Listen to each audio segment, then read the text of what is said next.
Of course you are. Tell me why, Lucy. Well, it is important not just to sell, sell, sell.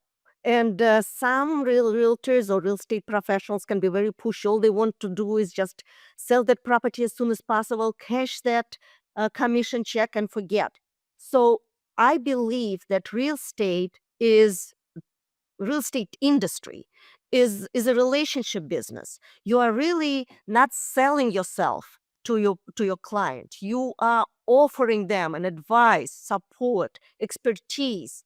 The results count. I don't like the word valuable. I don't want to say that the realtor has to be valuable and bring value to their client, but I do believe that they bring results.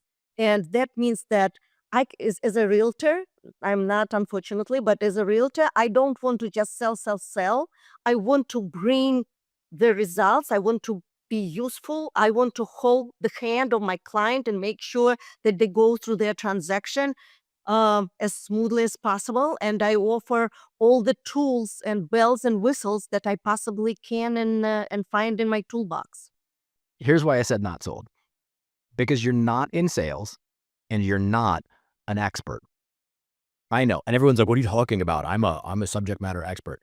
That's nonsensical. And here, first of all, you're not in sales, and here's how we can prove that real estate agents aren't in sales. If you take a home and put the price really low, what happens to it? It sells, right?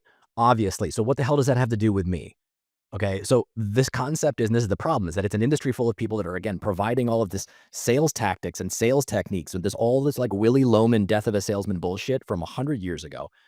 You're not in sales. Our job is really simple and really straightforward. And all the programs that I run and all the people that I talk to, it's very, very simple. Our job is to be of useful purpose and service to other people at the time of their life where they are in the third most stressful time of their life behind death and job loss with the single largest financial asset most people have. My job is to help them navigate a process, to be in partnership with them.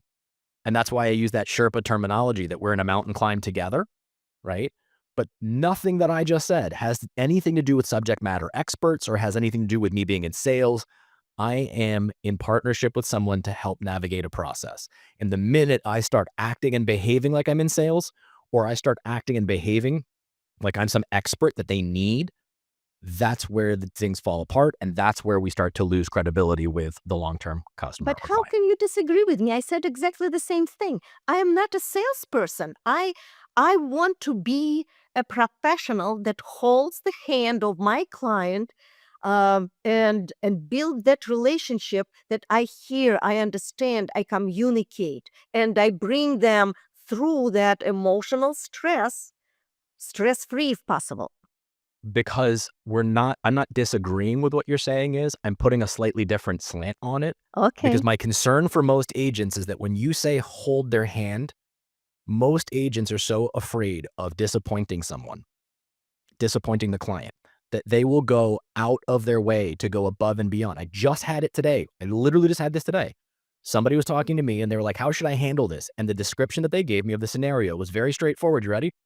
This person, I'm representing the buyer. And when they went to go buy, the insurance company said that they actually don't know they could get insurance because of X, Y, and Z, because the previous owner, not the current, the previous owner, there was an incident where there was something and the blah, blah, blah, blah, and all this stuff. And how do I begin to research this with the insurance company? And I was like, what the hell are you talking about? That's not your job. That's their job to figure out their insurance needs. Your E&O is not covering that. But why? Because we're so afraid that we need to hold their hand through everything. No, no, no, no. I'm a partner in a process when we're following a plan and a path that's real estate related. I'm not making your beds before a showing. I'm not physically moving all your furniture around. Why? Because if I get hurt, I'm not covered. Again, this is where the insanity starts. So I don't disagree conceptually with what you're saying, but the consumer doesn't want experts. That's very clear. And they also don't need salespeople because we're not in sales. And just very, very short comment about that. I believe that in your situation with the insurance company, the agent should take an extra step because they are representing, they have more knowledge where to go next. And I'm not saying that they should become an insurance agent now in addition to their current job, but they should be able to navigate. And that's why they surround themselves with other experts like mortgage, title, insurance, and everybody else, that they have someone to turn to at least ask for the advice and ask for the direction. Should they provide legal services too? No, of course not. Why? Why? No, they should not provide legal services, but they should know a legal representative who Right. will help with legal So services. should they also then know an insurance broker that they could connect the person to and let them figure it out? Would that be a good idea? That would be a good idea, but they have to have that availability. They have to have that insurance person available who will direct. And maybe in Sure. the beginning of the conversation, even be present to see if they can help in any which way. I'm going to start a new paddle that says sued or not sued so we can figure out how we're going to get agents sued this week on Consumed.